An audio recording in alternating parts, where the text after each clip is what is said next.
I'm Kenneth, a relationship coach and a psychotherapist. Every relationship is different and every breakup is different. Work with me and you'll get professional help on your situation. And if you're in no contact, focused on personal growth, my workbook series, The Knowledge, will help you make changes like you've never made before. Available now at AskCraig.net.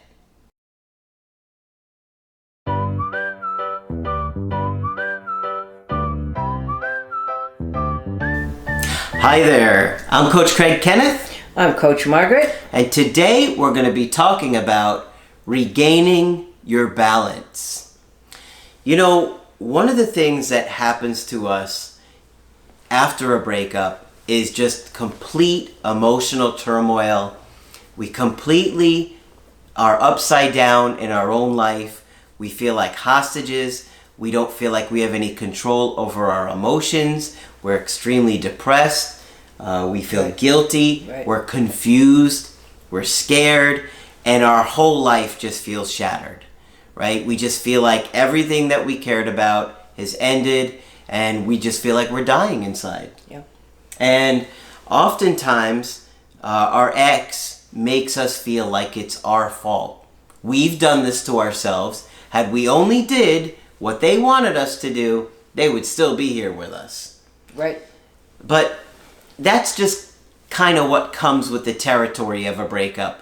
And for most of you out there, if you flipped it and say you had broken up with them, you could come up with for reasons for why you broke up with them. Yep. And you could easily say, imagine, you did the breakup 2 months prior to when they did the breakup with you. You would have been able to say, well, you did this, and that, and had you not done these things, I would still be with you. And then they would be in that position. It's just kind of what happens in all of these breakups. Mm-hmm. But we lose sight of who we are and our value, and we just feel worthless. Yep. And so, I got an email today from somebody that had a success story for them, and they, I think, kind of regained their balance and realized their worth again. Good. Which to me is a lot more important than just getting an ex back. And some of you guys are like, oh no, I want my ex back no matter what. Well, at the expense of your own happiness, I don't think so. Yeah, you want the growth that comes with the breakup. Hopefully you can have it both ways. So they said, hi Craig and Margaret, I've got a success story to share with you. Maybe not the kind of people would want to hear about. My ex broke up with me over a text. Note that he is 49 years old and for no solid reasons whatsoever. I don't have time to be in a relationship, she put it in quotes. I don't believe in this for long term anymore and all that crap. I was upset for about a month, during which time I only texted him twice.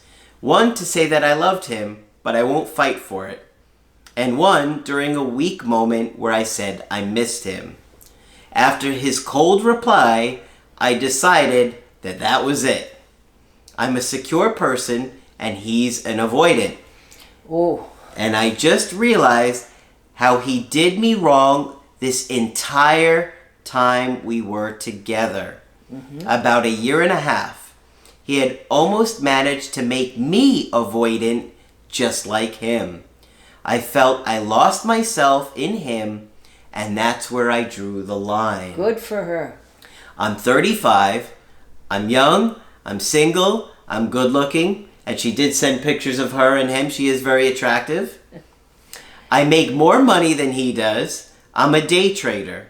In a few words, I'm a freaking catch. And if he cannot see it, to hell with it. All right, lady. I'm done with doing all the digging, trying to figure him out and bring down his walls. There are very good therapists for that matter. Right. Good for her. Now I'm dating and I have regained all my confidence back. Life is a road of endless possibilities. And if he ever thinks of coming back, he would have to accept my new me on my terms. Going to therapy because I can't deal with his BS anymore. And what can we do for you, they'll say at the clinic. My girlfriend can't deal with my BS. Oh, okay. We can help with that.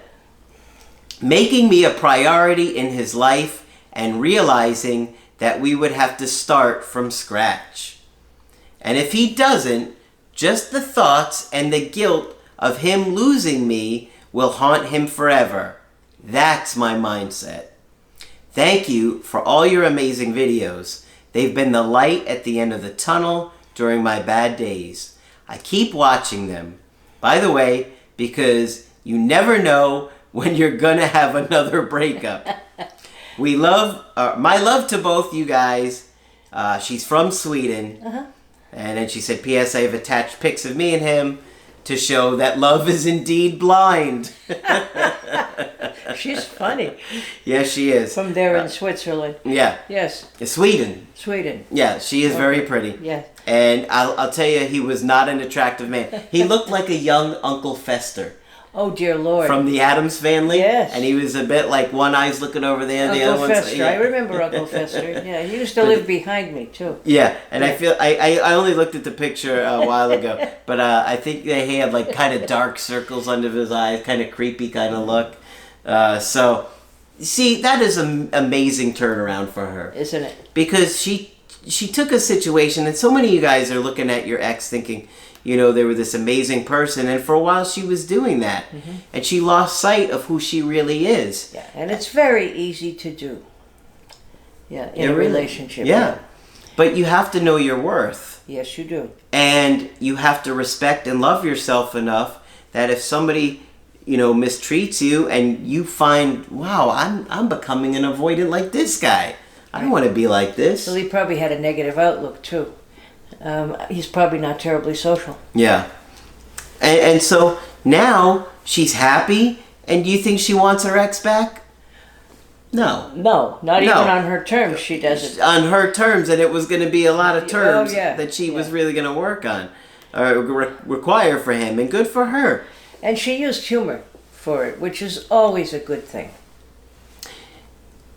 When you're going through this, it's so easy to lose sight of who you are and who you've been your entire life and just feel like you have no value, but you do. Yes, you do. And whether or not somebody chooses to be with you does not mean you're not a worthwhile person, and it does not mean that you're an amazing person. As a matter of fact, somebody that I did a coaching with messaged me on my Instagram today, and it's somebody that's fairly interactive with me, and she's very pretty.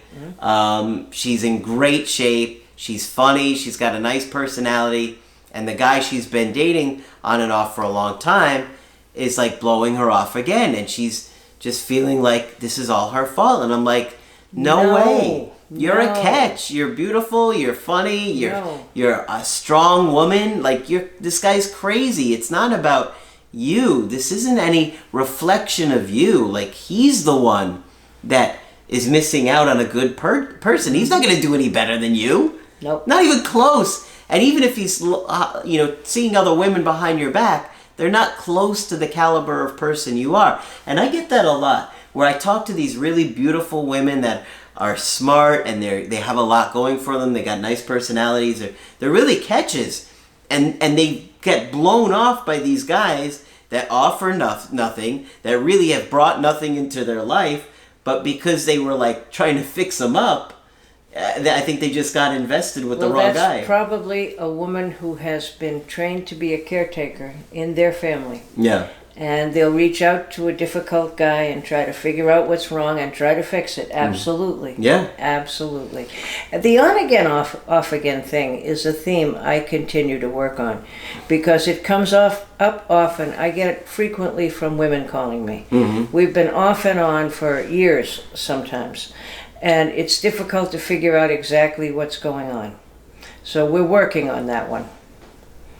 It's sort of like, I don't want to lose you altogether, but I don't want to make a commitment to you either. Yep.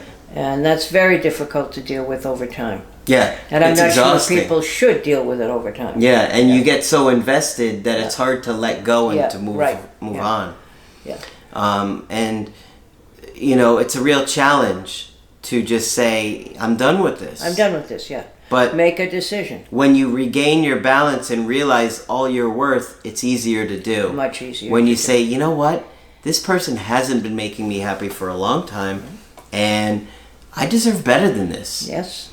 So, one of the implications would be that after a breakup, when you're feeling at your absolute worst, make a list of your good points, of your good qualities, of the things about you that might attract other people. Yeah. And it's very difficult to do at that point, and you might even have to ask some of your friends to help you. Yeah. But it's helpful. Yeah, absolutely. Yeah. You know, focusing on yourself and the personal growth and really looking at your life, your history, all of those things, putting the story together, that can help you a lot. That's, of course, one of the main reasons that I did the workbooks for you guys, so you can really evaluate all of those things, looking at what's a healthy partner, how do you communicate better, looking at attachment, looking at trauma, all these different areas to help you grow and be the best version of yourself, just like this woman did, because now, how do you think she's doing in her dating life, right? She's got an incredible understanding of relationships, of who would be a good partner, of who to invest her time with, and she's going to see that if this one's not good for me, I'm out of here. Right? So, it's always a good place to be. Always. So, of course, when you want to get our help personally, just go to my website, askcraig.net, sign up for the coaching option that works best for you. I do email coaching and I do Skype. Margaret is available for Skype coaching. Yes, feel free to sign up with me. Just click on Margaret on the top of the website to do that. But that's it for this video. I'm Coach Craig Kenneth. I'm Coach Margaret. And we will talk with you soon.